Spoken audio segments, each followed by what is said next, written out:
Hey guys, how's it going? I can move my neck again. It's 86%, which is probably about the way it was when it started. So thanks for all the well wishes.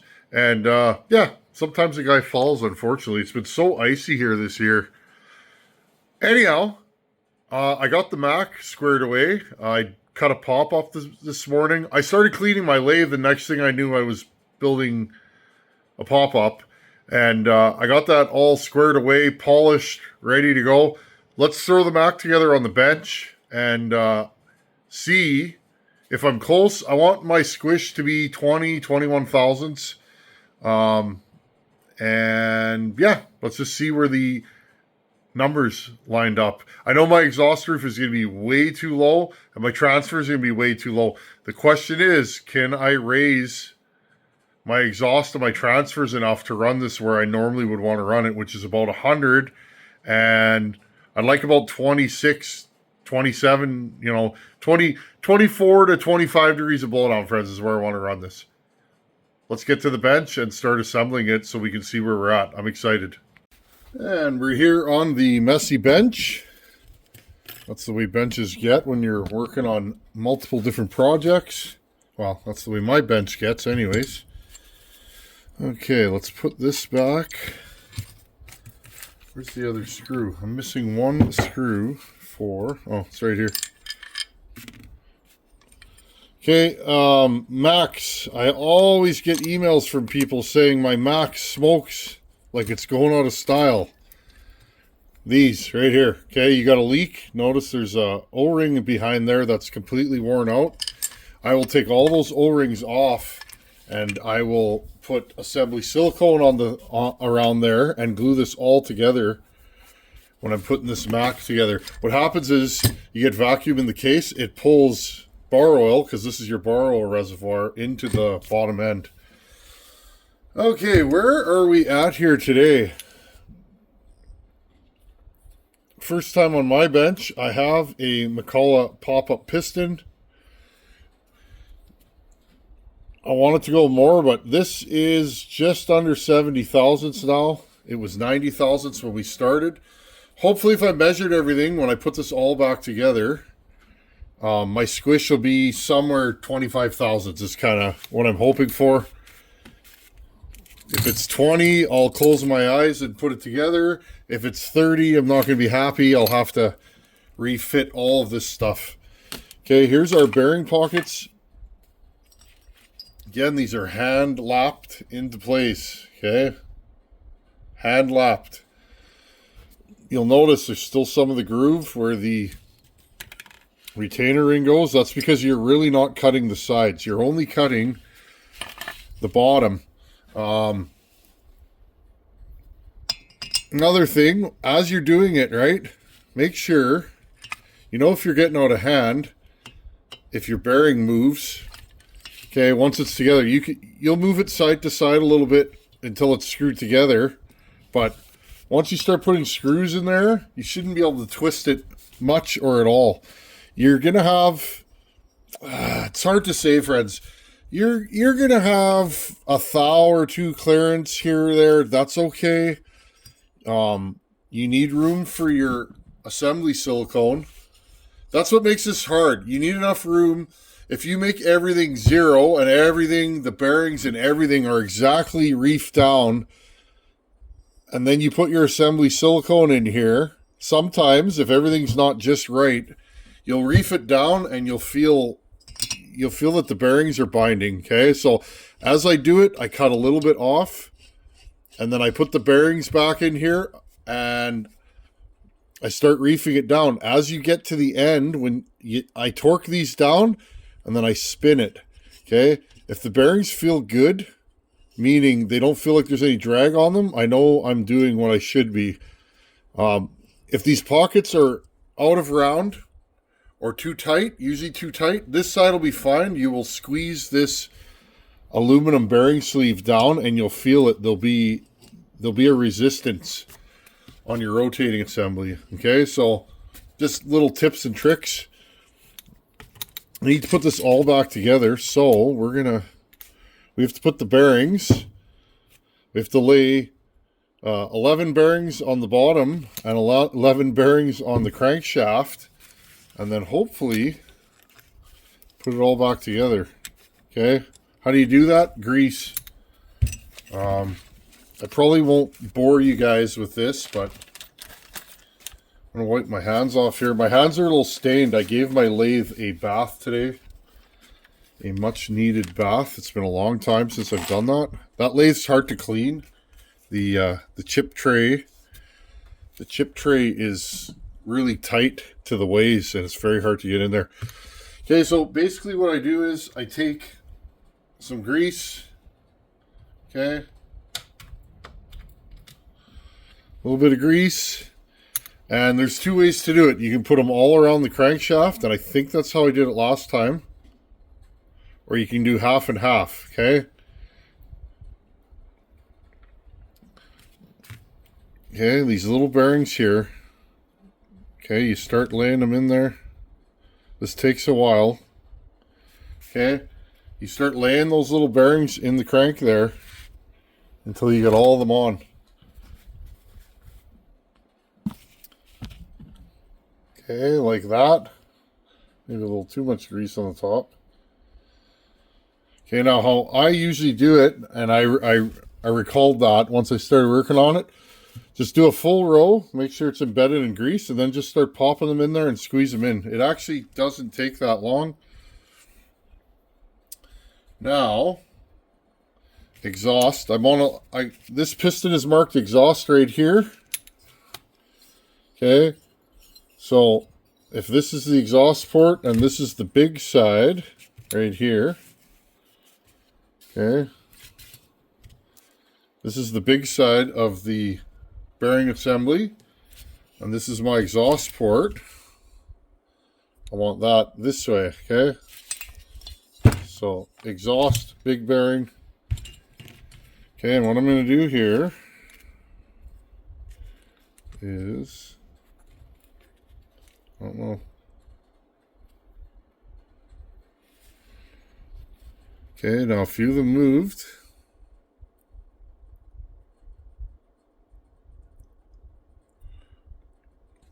Okay, now I'm going to put the cap on. Hopefully this works. I don't remember this being too difficult last time I did it. Again, friends, you want to work on a Mac, you better mean it. They are super cool saws. Macs are not like any other saw. Everything about them is different. They did their own thing. Okay, there we go.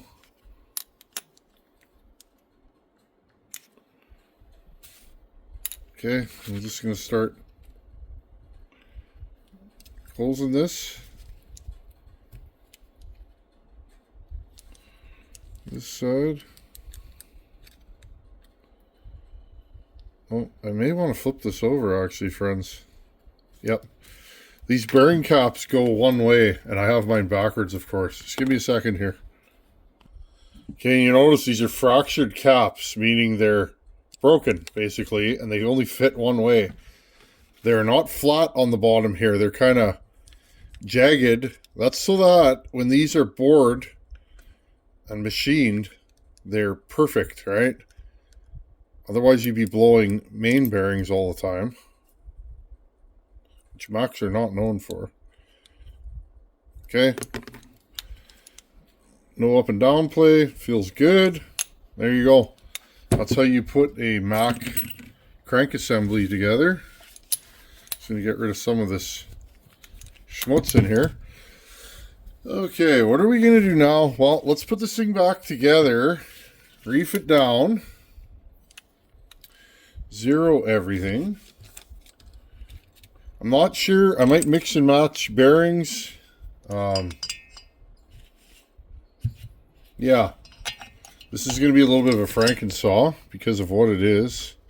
Just want to make sure these bearings are sitting where I want them. Now, you'd be wise to put all of these screws where they go. If you got sausage fingers like I do, very difficult to get those in after. Okay, and I'm just going to take these, cinch them down. Okay, Almost have these tightened down. Look for your gap. There's a little bit of a gap there. Just a tiny wee bit, but I don't have these cinched yet. Okay. Now look, you want to try and twist this, and I know that sounds silly, but if you don't have this machined right, okay, friends, and we are indeed hitting the bottom end. Okay, and I just gave it a little tap with a hammer. Okay. The way you can tell if you're centered is, here, I'll turn your guys' light on. Make sure these holes line up. See that? Okay. Now, are we going to catch? No, we are not. Now, watch this, friends, okay? You got to cinch them down in a cross pattern. Okay. Now, if this is relieved properly, I hope it is, friends. I've had this thing apart 67 times. This takes hours and hours and hours. So, there you go, friends. I'm just going to give this a final cinch. Okay, and we're tight. You don't got to really reef these things down, but okay. And look at that. We have a decked Mccullough crankshaft. Notice, friends, no gaps. Okay, no gaps in the top. That is super important.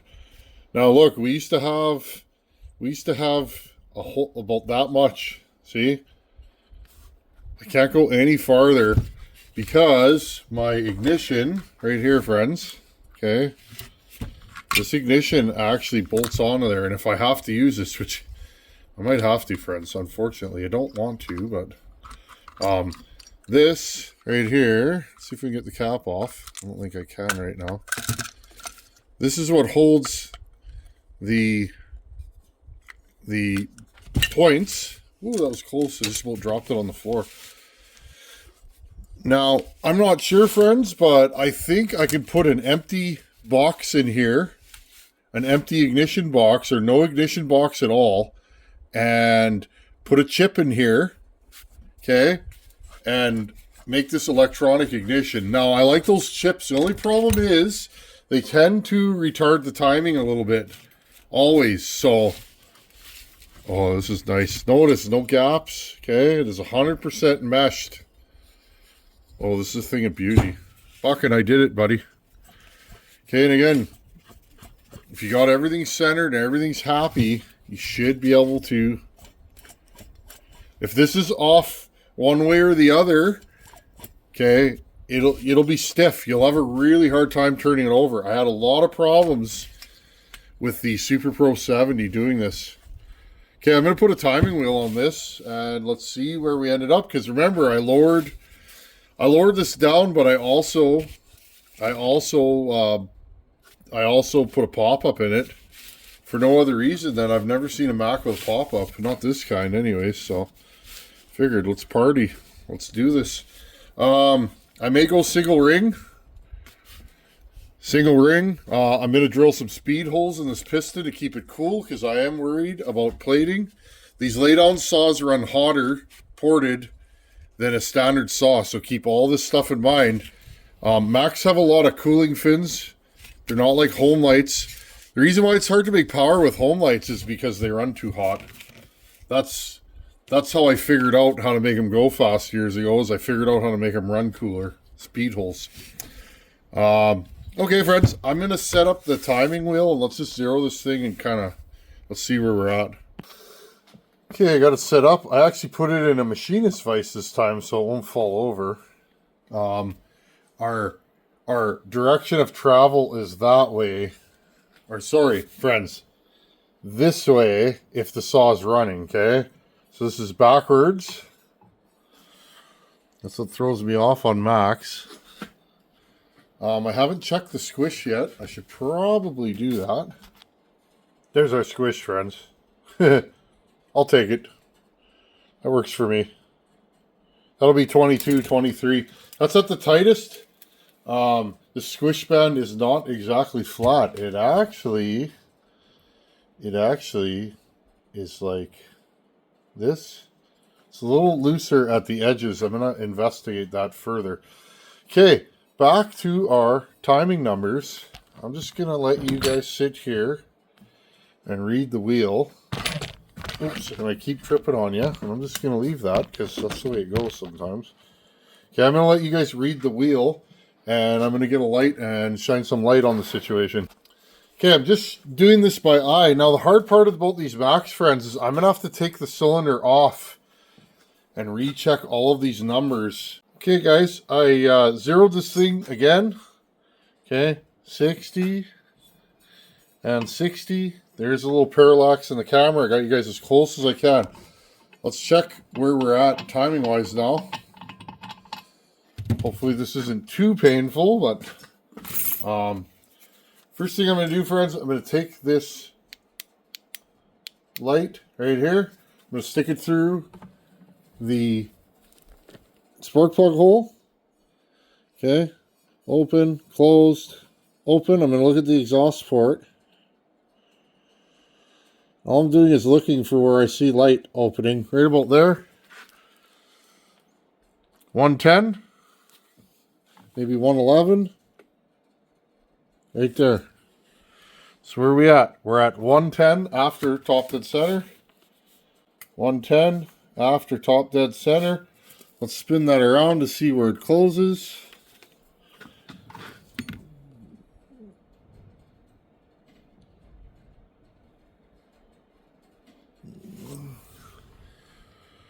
You can see by eye, you can get it pretty close. Okay, so that's our exhaust. Our squish was what? About 21 thousandths. 20 thousandths. That's good enough. Transfers. Again, I'm just going to look through. I'm just going to take this same light right here and I'm just going to shine it through the exhaust port. Okay, in the direction of travel, and I'm going to look for when those transfers open.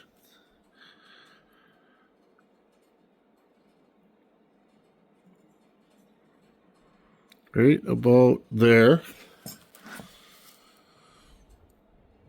132 roughly.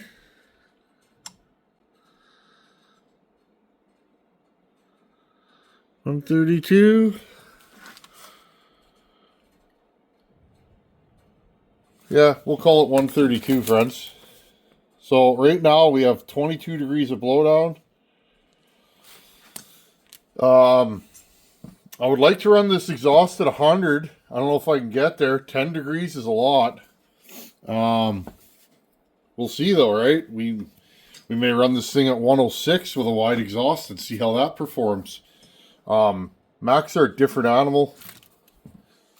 They definitely are their own deal. Okay, intake. Right here, intake opens right about there. And again, friends, we are... The last Mac I did like this had 154 degrees of duration. This one opens at about 70... Right about there. 71, 141. I am not touching this intake. If I give this thing any more intake, this saw will not idle and it'll be hard to start. 141 sounds wimpy for an 80cc saw, doesn't it? Not for Mac. That's, like I said, these things are different. You think you know about timing numbers and porting. Try porting a Mac. Okay, and we close somewhere about right there. So yeah, we're 140, 141 degrees total opening. Okay, well, I think I'm done for the day. I got to ponder this. Okay, guys, well, 110, 132, 140 total opening on the intake. The intake I'm happy with. Exhaust needs to go up quite a bit. I'd like to run the saw at 100. Problem is, if we run this saw at 100, I need 10 degrees more. Well, what do we got here, friends? If I run it at 100, I want to move the transfers up to 126, which is 6 degrees. So I'm going to have to measure 6 degrees and see if we have enough transfer. I don't want to raise those transfers up and blow a hole in the top of them. So we'll do that next time. Intake I'm not going to touch, friends. I'm going to run this thing with a stock intake, and we'll see how it performs. Anyhow, thanks for watching. Take it easy. Later.